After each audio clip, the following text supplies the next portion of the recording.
be in the house.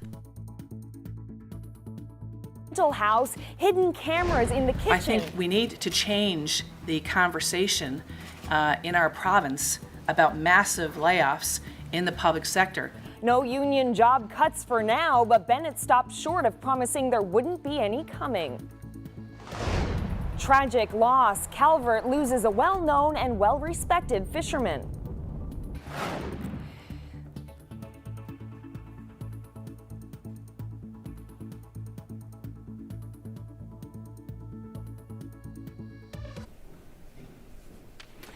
And I'm here at Confederation Building. This is where the finance minister delivered her budget just 4 hours ago.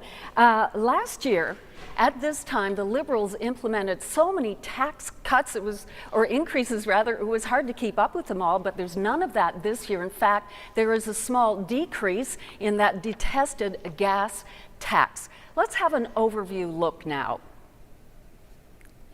There are no job cuts announced in this budget, and how did the Liberals avoid cutting jobs for now? Well, revenues are up over $500 million, and most of that is from oil revenues. Liberals expecting to spend less this year, $8.1 billion this fiscal year. That's down from $8.4 billion. The deficit is forecast to be just under $800 million. Government reduced borrowing by $2 billion, but our net debt now sits at over $15 billion. Well, as we said, there are no tax hikes. The government is holding the line on taxes. But after a budget that cost the Liberals dearly last year, this budget does seem a whole lot tamer, and government has even really addressed some of the most unpopular measures in last year's budget. Here now is Peter Cowan is joining me now live. And Peter, you've been looking at all these details today. How do these two budgets compare? Well, Debbie, last year it was a budget that pleased no one. This year's budget is one that really tries to please everyone. And here are the two big things that they're rolling back from last year's budget. The first one is the gas tax. It's going down, but it isn't going away. Expect to pay 8.5 cents a litre less starting in December. The libraries last year were the small cut that faced a big backlash. The province is going to reverse that cut, and at least until the full review of library services is complete. The rest of the tax and fee hikes, for example, the levy, the book tax, they're still there. But the finance minister today indicated that these sorts of increases have had a negative effect on the budget, which is why, or rather the economy, which is why the gas tax is going down. The reason now is that based on the impact that we've seen in the economy, when you look at where we have been with consumer price index, or what we see in the future, we think it's a responsible thing. Lots of people, Peter, were worried about cuts. How is government reining in spending this year? Well, in total, Debbie, we're looking at $250 million here in cuts, and here's how it's going to break down. These are fairly modest cuts. We're looking at cuts to managers, reviews in spending at agencies, boards, and commissions. It will mean layoffs, but the finance minister wouldn't lay out exactly how many people will go out the door, at least not today.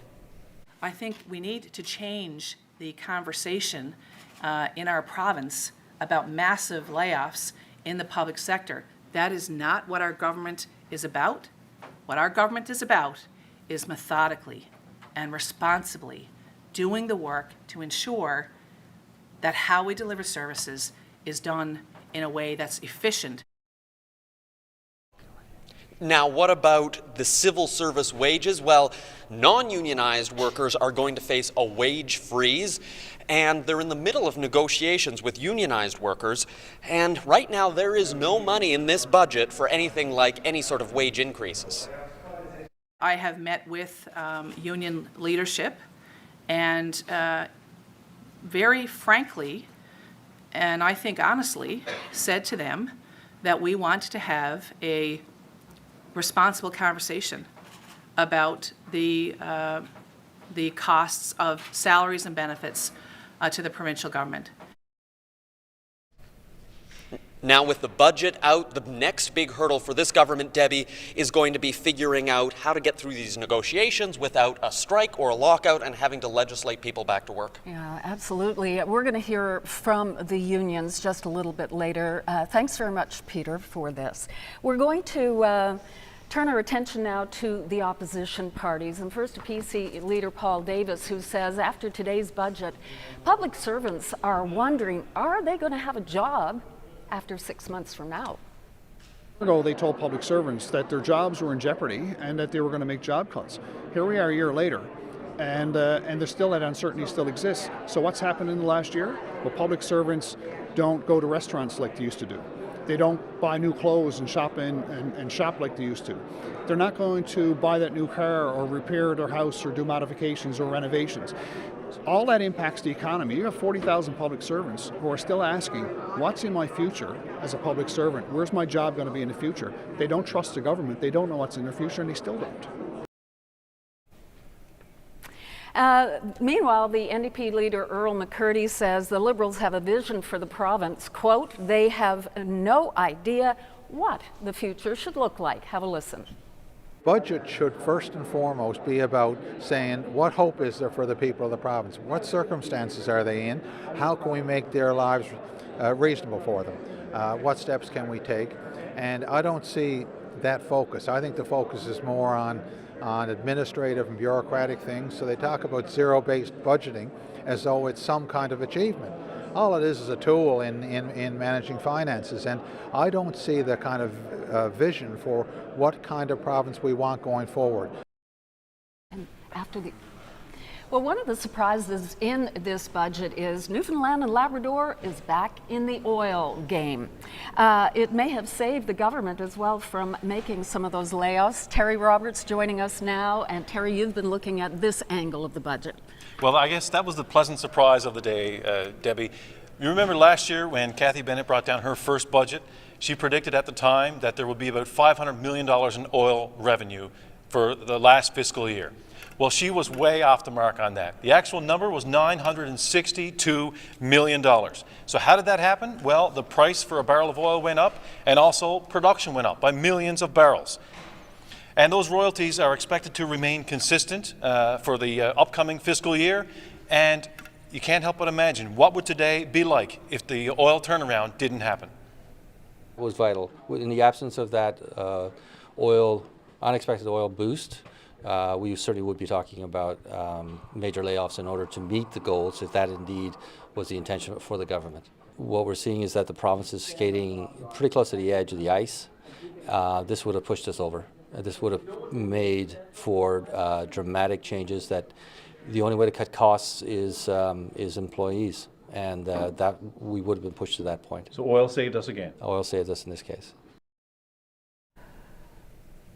Now, Cathy Bennett did stress today she's grateful for that extra oil revenue, but she stressed she's not going to govern this province based on the volatility of oil prices. We've seen very volatile times in the past when governments have spent money when oil was over $100, and we saw the reaction the government had to have when oil went to 27.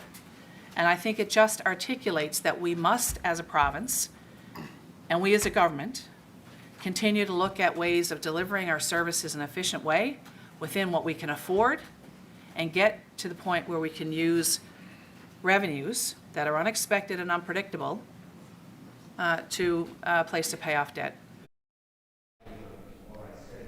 So that's the government's plan when it comes to oil revenues. But, you know, again, it's hard to imagine. Where would we be if we didn't have Hibernia, if we didn't have White Rose, and if we didn't have Terra Nova, and very soon, Hebron? Debbie? Good questions to ask, Terry. Thank you very much for this.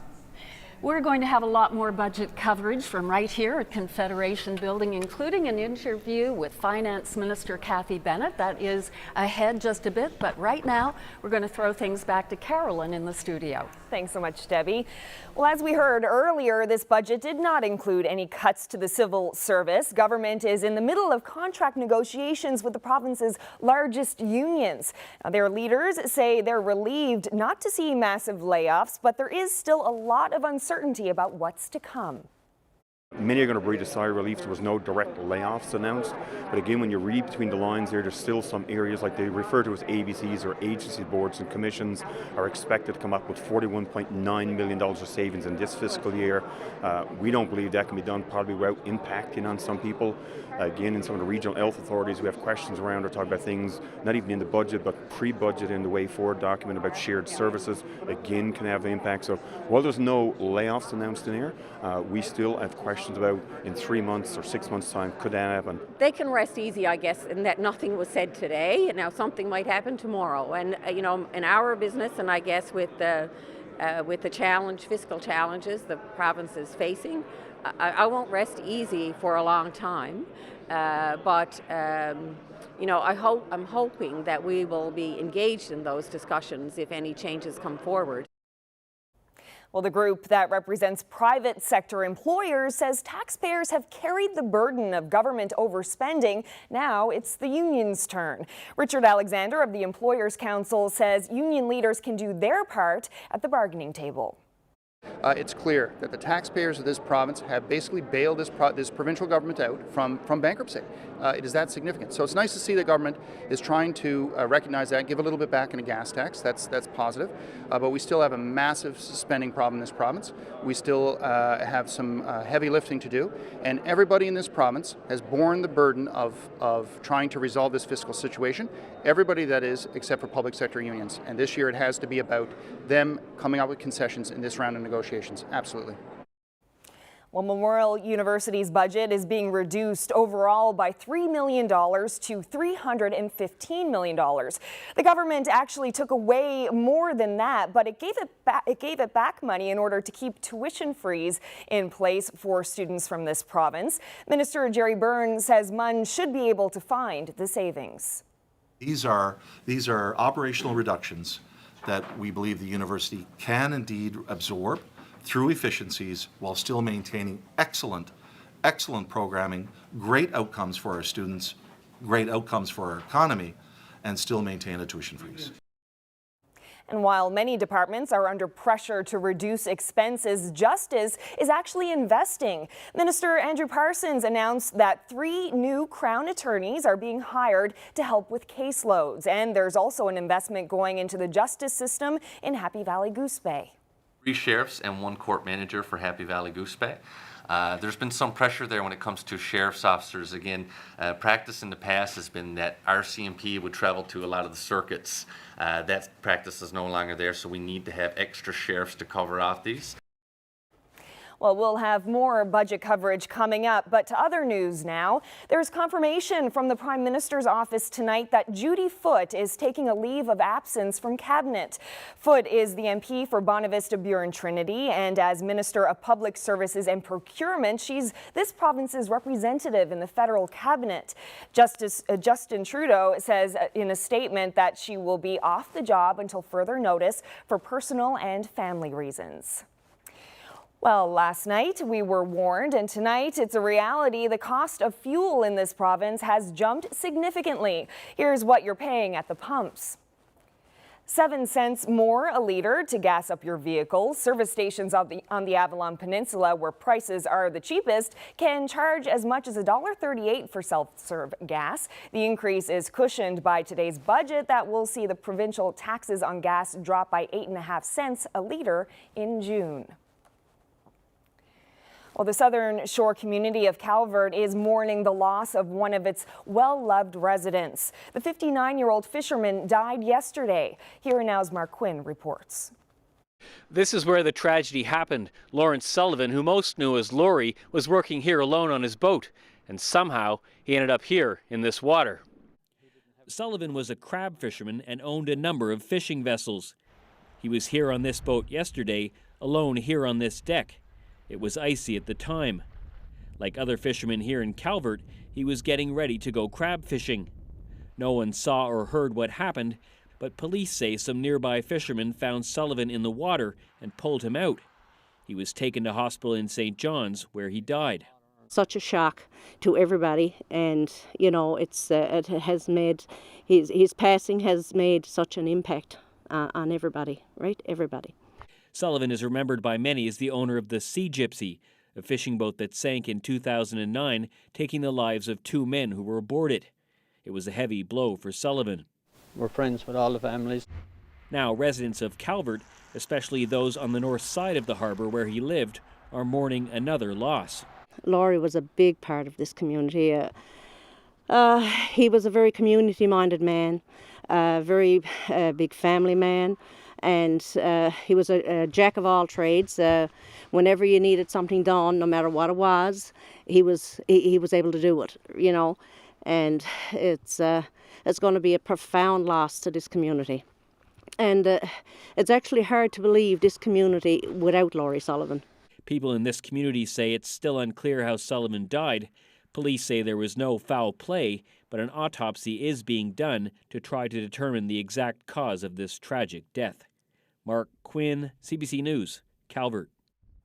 And some people in Central haven't had road access in days because of a huge amount of snow that's fallen. For people in Gander Bay, it's creating a tense situation as some homeowners feel trapped. Here and Now's Chris Ensing reports. I'm standing on snowdrifts that are twice the size of me. My vehicle is parked somewhere over there, and this person here inside of that piece of equipment has been working since 9 o'clock this morning to move a matter of meters. Take a look at where he started, and here's his location around lunch. 2 houses down the road, Bobby Herder has been snowed in since Monday. Family here, you're stuck on both sides. Yes. You worried at all? Not really, because we've been using our skidoo to get to the main road, get to the store. But it's been unreal. Over the door. Glenn Torreville points out the snowdrift behind his home. Yesterday, he needed an ambulance. His grandfather fell and hit his head, but the ambulance couldn't get to his home. We called the Department of Highways. They tried to get up here as fast as they could, but they could only get to the first house on the road by the time the ambulance got here. And well, they tried their best, but so we had to get the fire department to come over, and we had to take my grandfather on the backboard and lug him up over 15, 16 foot high drift banks.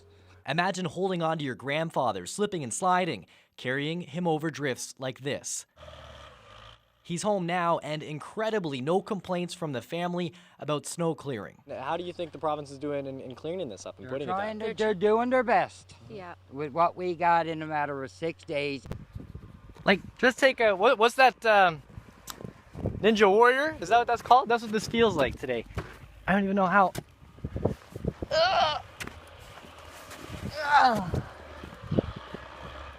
And once you get over the drifts, there's not much at the stores. Like Foodland up there, we call Clover Farm. They sold out of bread, milk, everything. Hard to believe that all this snow cleared on Sunday. This is after Monday's blizzard, and these homeowners aren't alone. There are a number of streets still stuck with snow piles twice the size of their vehicles, and it looks like it will still be some time until all of these streets are cleared. Chris Ensing, CBC News, Gander Bay. The owner of the home building store destroyed by fire in Port-au-Port West expects to be back in operation within days. The Abbott and Halliburton store is gone, but a nearby warehouse wasn't touched. So the owners are bringing in a temporary trailer so they can start selling building supplies again. The owner says the store will be rebuilt somewhere close to the original site. There's still no word on the cause of the fire. Well, this fishing vessel keeled over in Musgrave Harbor after a wicked storm that blasted the northeast coast. The Bacaloo Endeavour was discovered Tuesday afternoon listing on the port side. Owner Clooney Party says he has no idea what caused the boat to push over, but he says it's a big loss for him on top of cuts to shrimp and crab quotas. Divers are expected to bring the boat back upright. Well, the finance minister is with us. She is going to join us right after the break, live here at the lobby of Confederation Building. And Kathy Bennett is going to walk us through her spending blueprint for the next 12 months. Stay with us. No! Well, this woman was out for a good old Newfoundland boil-up last weekend when she found herself in a bit of a predicament. We'll show you the video later in the program.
And welcome back to the lobby of Confederation Building. In delivering her budget today, Finance Minister Cathy Bennett said, "We are in a different place than we were last year when we saw hundreds of millions of dollars in tax and fee hikes. Today's budget had none of that, and unexpected oil revenues of $460 million helped the minister stay the course in getting her fiscal house in order." And Finance Minister Cathy Bennett is joining us now live. Thank you very much, Minister, for being here. My pleasure. The budget has been described as a stay the course. It's also been described by some as a political budget because it reverses some very unpopular moves last year. How would you describe this budget? I would describe it as, the continuation of the plan that we shared with the people of the province last year. Our province was, as you said, in a very difficult, different position last year, and the activities that we took over the course of the last year, as well as, an increase in oil royalties, have provided us an opportunity to present 2 years of lower deficit numbers than we had anticipated, and still we're able to keep on track now 6 years out, to get back to surplus. I just wanted to ask you, last year when you delivered the budget, you were only finance minister for, 4 months. I'm just wondering, was last year's budget in any way driven by a bit of panic when you got a look at the books, and now this year it's a reprieve? Well, I think there was a real issue last year. We had to do the boring for 2015. We had to do the boring for 2016. We didn't have any capacity embedded in the bureaucracy to do that boring. We bored $4.9 billion, the highest amount of money ever bored in the history of the province last year. The circumstances are different. We've been able now to focus on spending. We continue to have a spending problem. And I think what happened in last year's budget with the increase in oil royalties is a testament to the fact that we cannot rely on oil royalties to pay for public services. We have to make sure that our spending on public services is in line with general revenues. Well, on the oil issue, it did help you out. It's a bit of a mug's game, though. I mean, as we know, the prices are up and down. Last year it worked in your favor. It helped you out. We've seen what happens when oil prices plummet. I guess the question is, as much as you don't want it to be, is our economy kind of a house of cards based on oil revenues? Well, it is if we bank on spending revenues that are not consistent. If we assume that oil royalties are going to be volatile and we treat them as such, and we base our spending around general government revenues, that gives us the opportunity to make sure that we're spending within our means. I met with union leadership earlier this week and explained to them that we're not a government that has a plan to do massive layoffs. When we make decisions through the Way Forward initiatives and we identify some small numbers of employees that need to be, that unfortunately may lose their positions, we'll communicate with the employees then and their unions. But we are not a government that wants to create a mass amount of layoffs. This pace that we have laid out for the next 6 years we think is reasonable, and we think it's one that's going to bring us back to positive Treasury numbers in a responsible way. I'm just wondering, does this budget go very far, though, in fixing the spending problem, which you admitted government has a spending problem when there are so few job cuts? Are you just delaying the pain a bit? Well, we were able to take out $283 million worth of spending this year. At the end of the last fiscal year, there was an additional $81 million taken out. Our line-by-line review in our first budget took out $117 million, somewhere in the vicinity of over $470 million. I think we've done really a lot of work around reducing our spending, but we still have work to do. And we have to deliver services in a way that are efficient for the people of the province, but also have better outcomes, and that work continues. Unions are negotiating with government right now. Should public servants be worried about what's coming? Well, I've met with union leadership face to face. I've had conversations with them individually, and I have encouraged them that we need to have meaningful discussions at the bargaining table and now at the conciliation tables that we're at with some of our bargaining units. Our province is continues to have a $778 million deficit, and the benefits that we pay our employees now are $3.3 billion worth of that spend. We have provided our feedback to the unions in the bargaining process, and I would ask them to engage in some meaningful dialogue about the realities of our spend in salaries and benefits. You laid out why you still think a balanced budget is achievable in 2022, but the debt, it's roughly $15 billion. As the finance minister today, how do you feel? How comfortable are you leaving your children and the next generation with that kind of legacy? Well, as the person who signed the loan documents for the $4.9 billion we borrowed last year, I'm personally motivated, our Premier is personally motivated, our Cabinet and caucus is motivated that legacy of debt is something that we want to work to. The first step is getting our spending in control.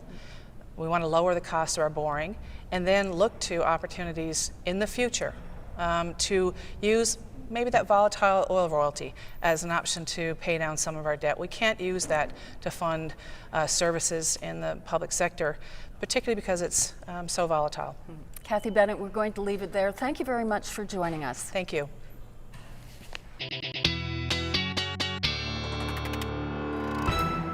All right, we're back here in the studio now to check in with Ryan and the weather forecast. Beautiful day today. Thank you, first of all. Thank you.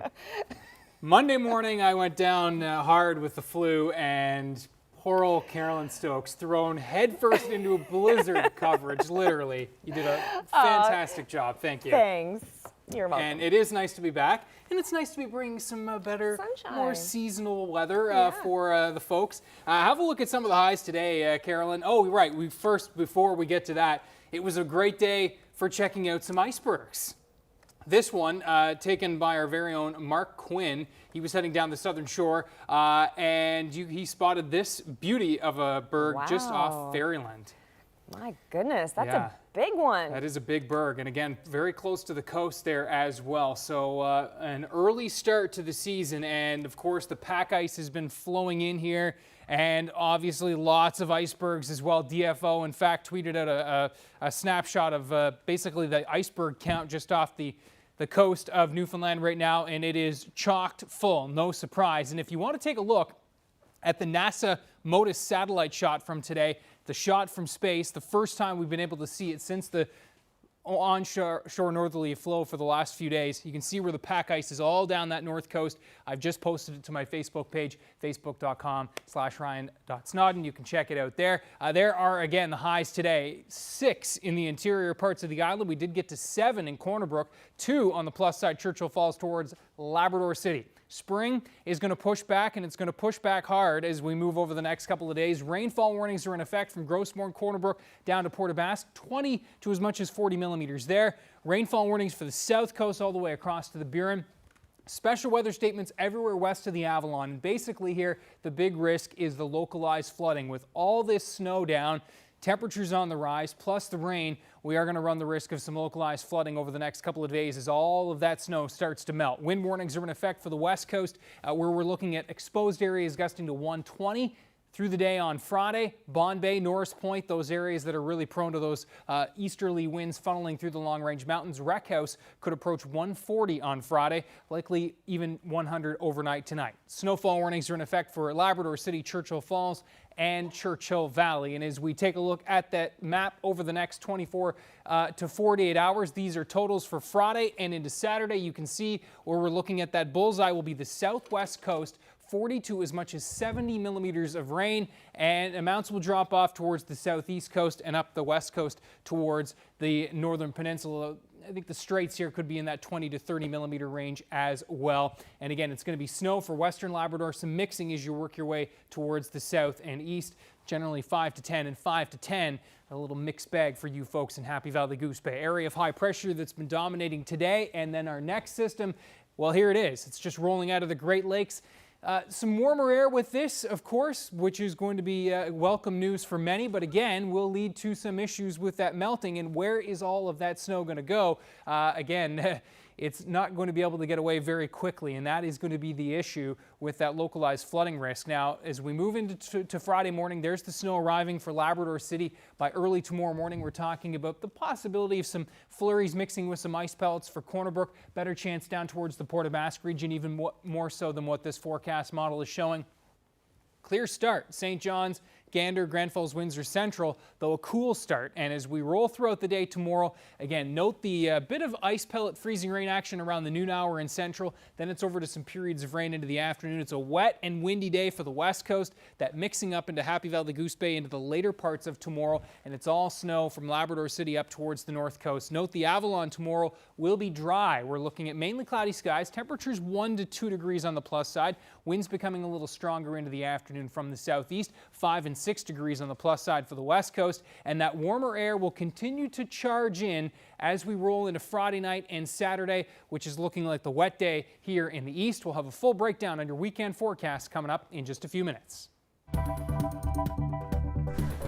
A former tenant says she's disgusted after finding hidden cameras in the attic of a St. John's rental home. The details of that CBC Investigates story after the break.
tonight, a CBC Investigates exclusive. It's about hidden cameras, a rented house, and a horrified young woman. Horrified because she didn't know there was a setup of secret cameras that went undetected in her home for almost 4 months. Here Now's Jen White has that story. Rachel Tribble and her roommate moved into this bungalow at 130 Freshwater Road in the central part of the city last fall. They knew about an outside security system that they were told was turned off. When they were getting ready for a trip in February, they approached the property management company about getting the cameras turned back on. So we were kind of looking at them and wondering, if it's off, why is it infrared and where is it going? The tenants brought their questions to the company and were told to check out the wiring in the attic. What they found next was like something out of a movie.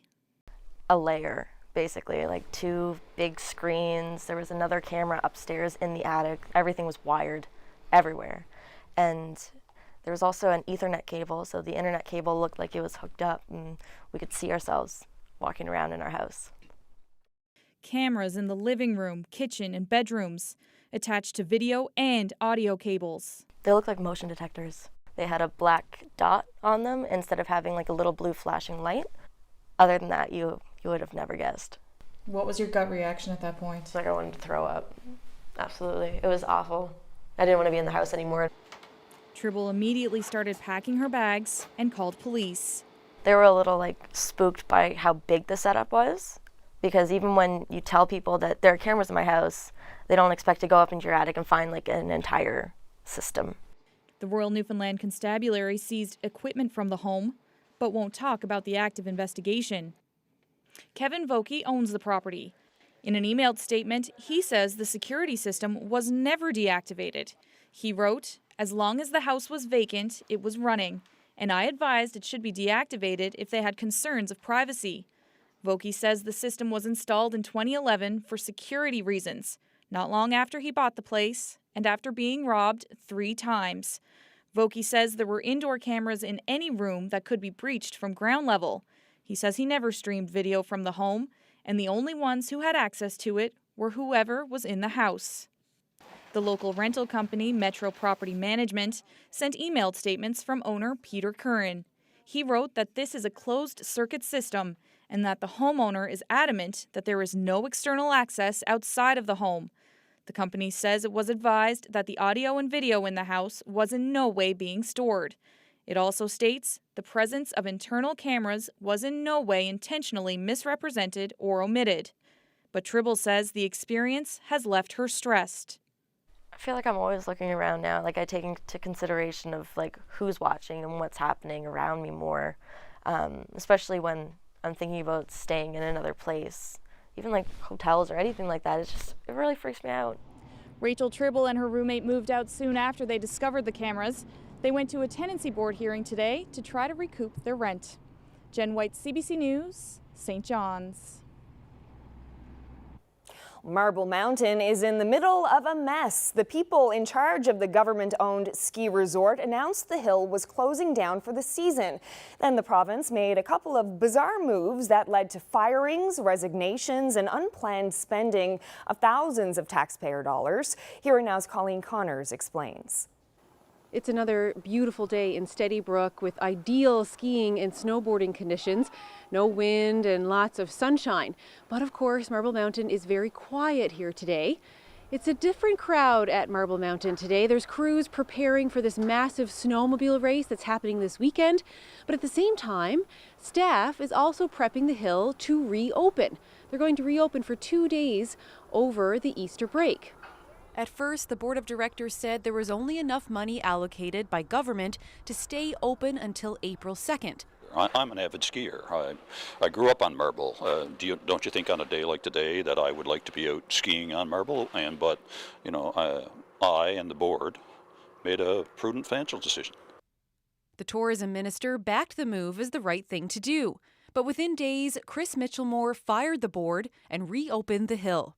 To me, is such a lack of integrity and shows a complete lack of honor and understanding of dealing with a group of volunteers. Today, the remaining board members quit in protest. Now, thousands of dollars are being spent to have Marble reopen for one more weekend. The minister decided he's going to spend more of the taxpayers' money in order to satisfy a vocal minority. Business owner Joe Dix can see the hill from the windows of his hotel and restaurants. Although he thinks government went about it the wrong way, he will benefit from the reopen. It was great. We love business. That's what we're about. But he doesn't think government should be managing Marble. They're not growing Marble. The past 5 to 10 years of Marble have seen nothing but increased expenditures, increased deficits, and less in the way of a service. This flip-flop to reopen the hill for 2 days isn't cheap for a government looking to cut costs. The best guess is tens of thousands of dollars. Colleen Connors, CBC News, Steadybrook. Well, no new taxes, no major layoffs. Someone who spends a lot of time with finances breaks down the new budget for us after the break.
Well, back now to our budget day coverage. Today, the government delivered a stay-the-course budget with no tax hikes, no layoffs, and a rollback of the controversial tax on gas. So what side of the ledger does this budget fall on? Is it fiscally prudent or politically prudent? Well, joining me now is Larry Short, a chartered accountant. Thank you so much for coming in and speaking with us. My pleasure. Well, you're a number cruncher. How would you describe this budget? Well, I think Debbie Cooper put it nicely earlier when she said the budget last year was a bit of a panic. I mean, it was literally a novice Minister of Finance who was thrown in the deep end of the pool and in hindsight did quite well being exposed to that dramatic shock of a budget, and that's what we saw. Whereas this year we're seeing a bit more of a reprieve, that there is a little bit of breathing room, not much, very, very small amount, and we were expecting more of a discussion about expense cuts than anything else. Mm-hmm. So a lot of people were, perhaps expecting some layoffs, some kind of a cut to the public service. Were you surprised not to see anything like that? Yes, and again, I'm trying to understand exactly why it was presented this way, and it may be part and parcel with a strategy or a tactic whereby the government is in negotiations with the unions, and there's very little that they're allowed to say during that period of time. So sometimes what may be taken by the government as being, trying to avoid the topic is actually that they're not permitted to actually even have the discussion.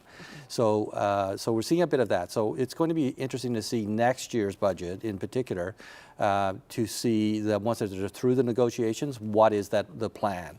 Because quite frankly, as has been discussed numerous times throughout the day, is we do not have what we have is a spending problem. That the $8 billion that we're spending cannot be maintained unless revenues go up dramatically. That over time, it is the only thing you can control is your expenses, and it would be reasonable and prudent for those expenses to have a plan in place to bring those down. Labor is such a large part of that cost, so somewhere along the line we need to hear, or we need to see that there are steps being made to reduce the workforce. And there was a tone of uncertainty among the union leaders today, and not sure what's to come. It may not be today, but it could be tomorrow. It could be 6 months from now. I know, but that's part of the tactics, right? I mean, the fact is that there are negotiations happening.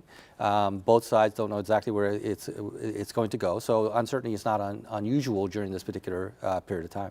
And we heard you speaking earlier in the show talking about oil revenues and how the price of oil came in higher than predicted, and that was a really good thing for this year's budget, and we'd probably be in pretty hard shape without it. Yeah, it's not just Brad Gushu who can put it on the button. I mean, the fact that that the province came in nicely like that was a clear benefit that was not expected. We would certainly be in dire straits. There would certainly have been stronger discussions of layoffs and the like, if that revenue figure had not come in where it did.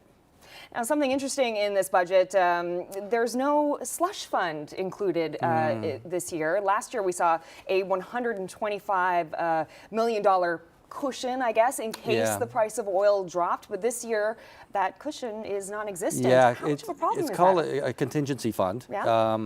And that increases the risk in that we as a province could have detrimental effects if indeed the price of oil drops again as it did in previous years. It does add to the risk overall, and that's one of the reasons why the government has taken a new measure, which is they have an investor relations contact now who are speaking with the rating agencies to ensure that they're kept up to date as things may change. All right, Larry Shore, thank you so much for coming in and speaking with us today. It's going to be a lot of analysis, I'm sure, about this budget over the next while. Thank you very much. Well, as we turn our attention to the weather and your weekend forecast, it's certainly a wet start to the weekend. And note that these numbers for the island are millimeters, not centimeters. We do have to get that right over the last week or so. We'll have your weekend forecast after the break.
Time to have a look at the long-range forecast now and the all-important weekend forecast. That's right, and it is a wet start, Carolyn. Have a look at the numbers as we roll through Friday and into Saturday. In fact, these are totals by the time we get through Saturday. You can see where the south and west coast of the island will bear the brunt of the rainfall. Rainfall warnings are in effect for the southwest coast with up to 50, 60, even 70 millimeters, not out of the question from Port aux Basques to Ramia and Burgeo. And again, it's going to be a mixed bag for Happy Valley Goose Bay, and this is all snow for the west and north parts of Labrador. Backing things out, area of high pressure that's been keeping us nice today. And we'll hold on for one more day in eastern Newfoundland, but everybody else into the mess from this one for tomorrow. And you can see where temperatures are already on the rise ahead of this system, anywhere from 3, 4, 5, 6, 7, 8 degrees up the east coast of the North America and the U.S. right now. And as we take a look at your future tracker and time things out for you, again, bit of mixing early for tomorrow in the southwest from Port aux Basques to Corner Brook,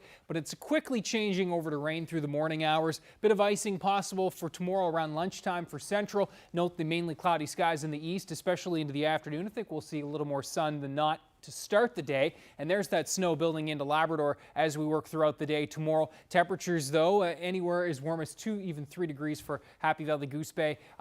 Again, with that by the end of the day, starting to see that change over to some freezing rain and then eventually some showers into the evening. We are looking at 5, 6 degrees along the west coast, and again, just +1 here in the east, but temperatures will rise as we roll through Friday night and into Saturday. As the steadiest rain rolls eastward, so will the warmer temperatures. And you can see where we're looking at gusts 60, 70, even 80 kilometers per hour across the island with this rain coming in. And that will, again, have the warmer air pushing in and have to think that that southerly flow will have a big impact on that pack ice that's really socked in right now to Conception Bay, Trinity Bay, Bonavista Bay, and that north coast of the island. There are your temperatures for Saturday, 6, 7, 8 degrees for highs, and even in southeastern parts of Labrador where we'll see some scattered showers mixing in, and we are looking at snow mixing over to flurries for you folks in western parts of Labrador. The showers become a little more isolated as we roll towards Sunday. Still expecting the clouds to dominate, but not ruling out a sunbreak or two for central and eastern parts of Newfoundland as temperatures again will be back in the 7 to 8 degree range. Isolated flurries for Happy Valley Goose Bay and some sun and cloud for western parts of Labrador. And this is a pretty good looking forecast as if you're looking for the spring warmth and the melt that's going to be on. But again, Environment Canada's special weather statement in effect because localized flooding possible over the next couple of days, especially with that rain moving in across the island. Plus side temps for the most part in Labrador as well. Well, today's young athlete of the day comes to us from St. Philip's. Eli Piercy is 6 years old and is a member of the sport division with the Northeast Eagles. Eli also enjoys power skating. He participates in Red Cross swimming. Those are the great ways to stay active. Congrats on being today's young athlete of the day.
And welcome back once again to Confederation Building on this budget day. And as we wind down the show, we thought we'd bring Peter Cowan back to have just a little recap. Peter, we saw this year's budget. I'm just wondering your thoughts on what government learned from last year's budget. Yeah, Debbie, I think last year's budget, I'll sort of use the analogy that it's a bit like chemotherapy.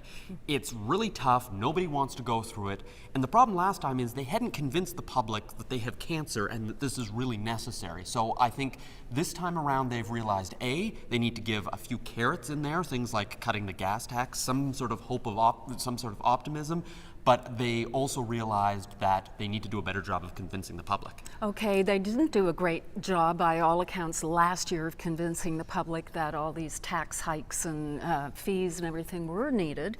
So government now, this Liberal government is going to go and sell this budget. What are they going to do? How are they going to do it? Well, last time they did almost no selling. The Premier gave one speech. Tomorrow already we have 3 cabinet ministers fanning out across the province in order to sell the budget. So I think there's a very different approach this time around. Rather than letting the activists and the special interest groups characterize this budget, they're going to get out there and try and frame it in their own way that this is a good budget. Okay, Peter, thanks very much for all of your input here this evening. You're very welcome, Debbie. Now it is back to the studio. Carolyn? Thanks so much, Debbie.